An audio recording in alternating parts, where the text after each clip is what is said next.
y'all, welcome to Cooking on the Farm. I'm Rachel and today we are making nachos. And these aren't your normal nachos with some cheese. This is like your fully loaded tailgate, football's coming, Super Bowl's I think 2-3 weeks away.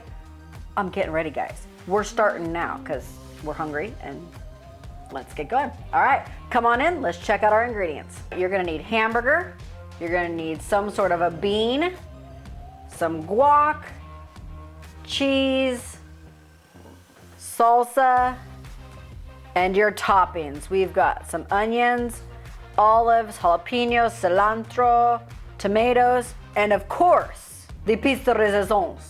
You have to have your chips. All right, guys, I've got it's about 1.5 pounds of hamburger in here. I'm just gonna start chopping it up, getting it spread out a little bit so it can start browning up. For every pound of hamburger, turkey, ground meat, rule of thumb, it's about 1/2 teaspoon of your salt.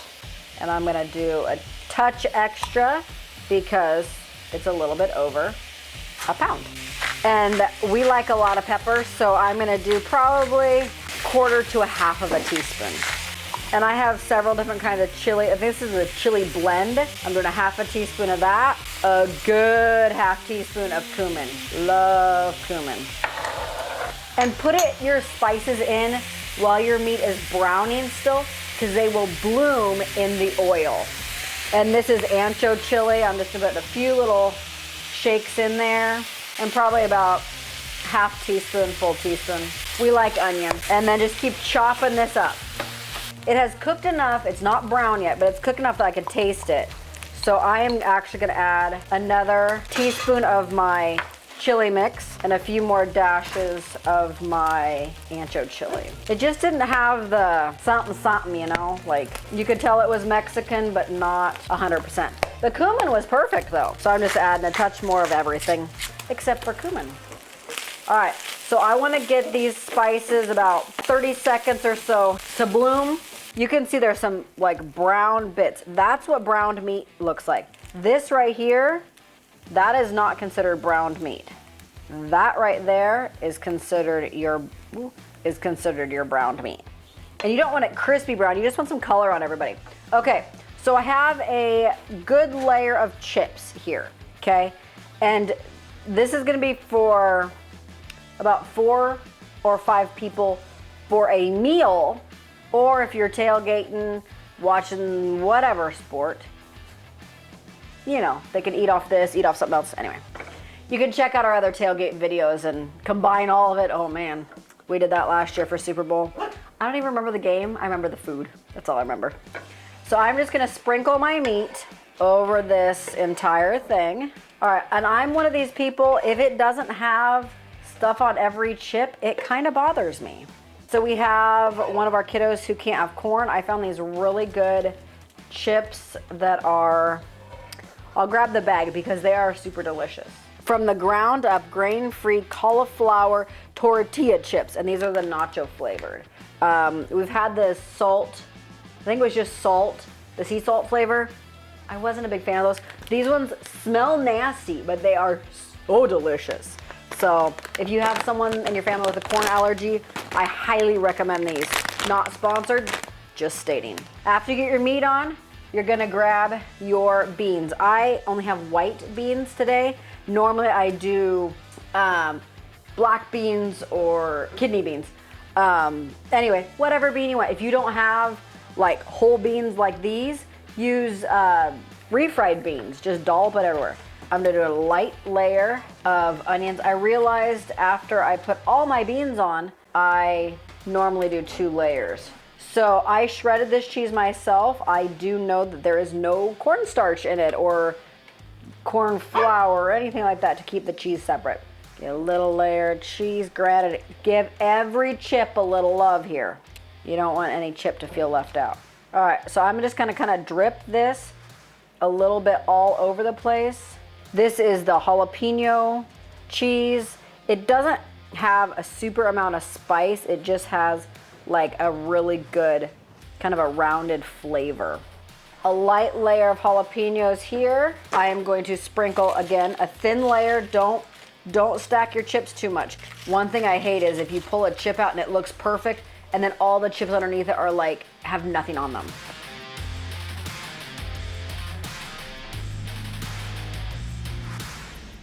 So I'm gonna put these in a 350 degree oven. This one's gonna go in my toaster oven, 350 degrees, until that cheese just melts and gets all gooey. 5 to 10 minutes for this size, but start watching it after 5 minutes. I've got my main oven on 350, and it's been heating up for this entire time. All right, so I am just gonna put the rest of this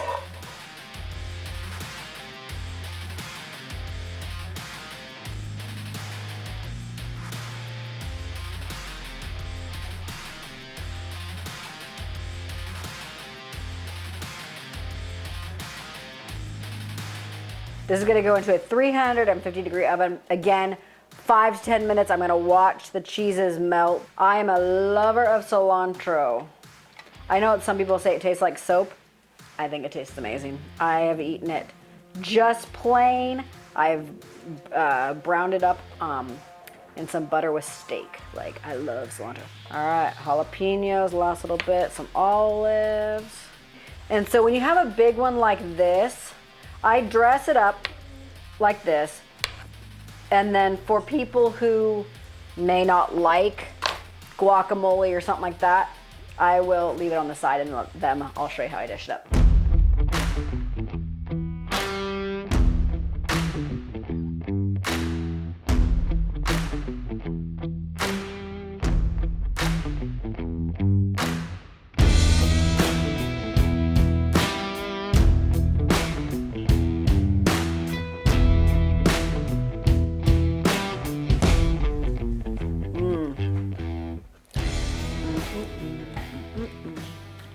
All right, guys, this is amazing.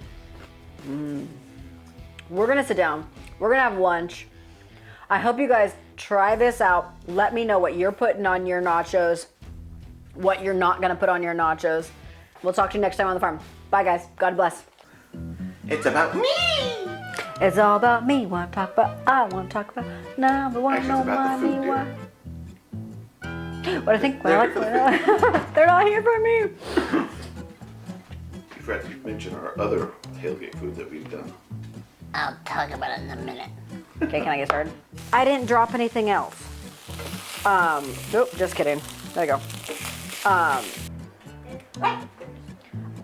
I'm sorry, Ginger. All right, for this level of. I thought you were. Okay, do you want some of your tomatoes cooked and some of them not cooked? No. He's like, no. Outside, please. Don't tell her to put it on pizza though. Oh, don't put it on pizza. David accidentally did that one time, and oh, it was disgusting. I will.